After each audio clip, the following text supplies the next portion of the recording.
nga, so kakaiba. Ganyan siya kaliwanag. Nakita ko yan sa bahay ng friend ko and tinanong ko kung saan niya nabili. Sobrang mura lang yan dito sa TikTok. And tignan niyo kung gaano kaliwanag.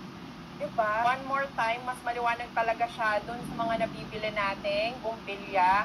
Ayan. Diba, sobrang liwanag, grabe. Ito na lang yung pag-compare namin. Akala namin sobrang liwanag na nito. Sa mall namin yan nabili ha.